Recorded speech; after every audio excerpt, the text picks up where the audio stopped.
La forêt de Chantraine qui sera le cadre ce dimanche du grand événement sportif du week-end, le Trail des Brosses. Vous le voyez, nous sommes sur le site de l'écrin d'Olima et on va aller voir l'organisateur, le président d'RT2O qui organise depuis 11 ans maintenant, ou 12 ans même, ce Trail des Brosses. Bonjour Jean-Pascal Valdener. Bonjour Jean-François.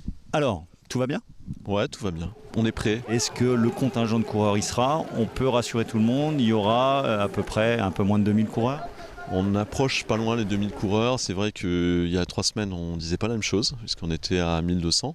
Et c'est vrai qu'en 8 jours, tout le monde s'est inscrit, donc c'est très bien. Pourquoi on ressent depuis le Covid cette baisse de fréquentation ? Alors vous n'êtes pas forcément concerné, mais il y a beaucoup d'organisateurs qui vont devoir mettre le clignotant. Quelle est votre analyse ?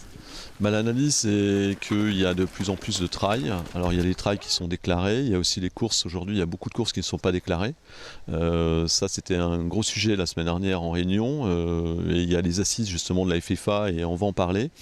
La vie aussi, malheureusement, le coût de la vie, l'augmentation des carburants, l'augmentation de tout.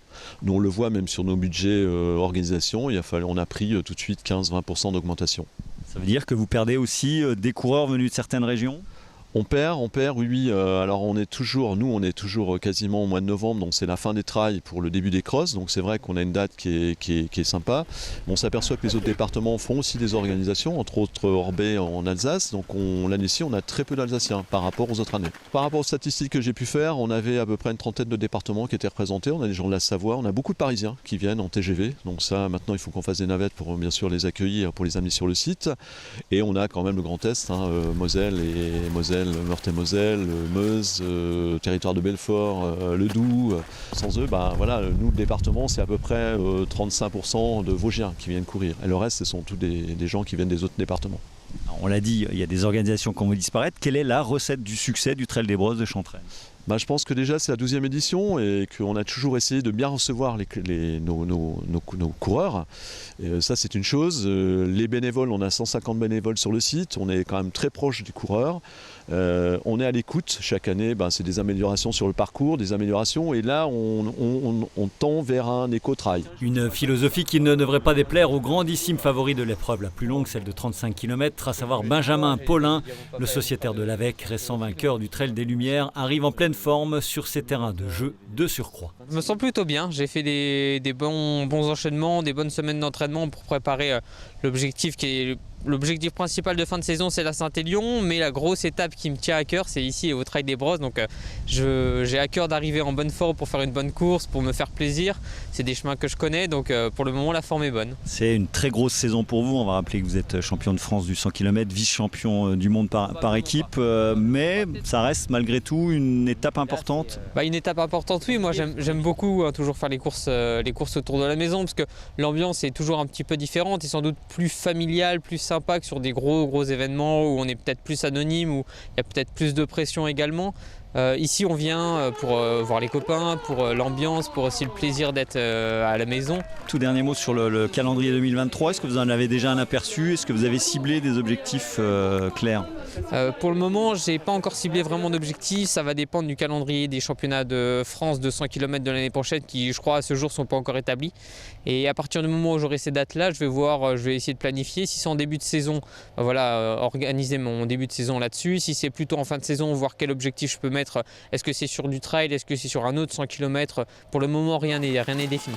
L'heure pour Benjamin Paulin et pour beaucoup d'autres est à cette 12e édition du Trail des Brosses qui débutera samedi avec les courses jeunes, puis l'obscur couru donc à la frontale. Les courses majeures sont programmées dimanche matin avec des formats de 35, 22 et 10 km. Premier départ à 8h45.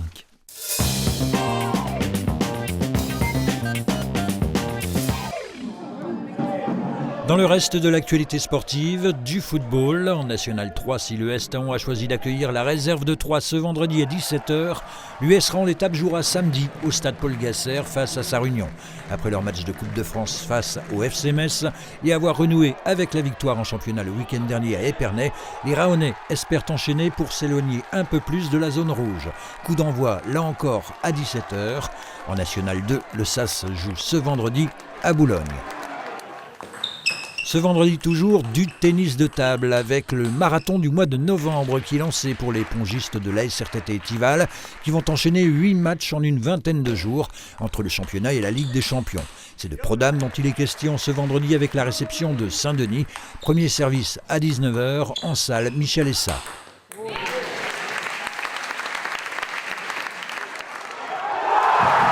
En hockey sur glace, retour à domicile pour les Whitecats de l'EHC qui étaient en déplacement jeudi chez les Yetis du Mont-Blanc et accueillent ce samedi les Bisons de Neuilly-sur-Marne.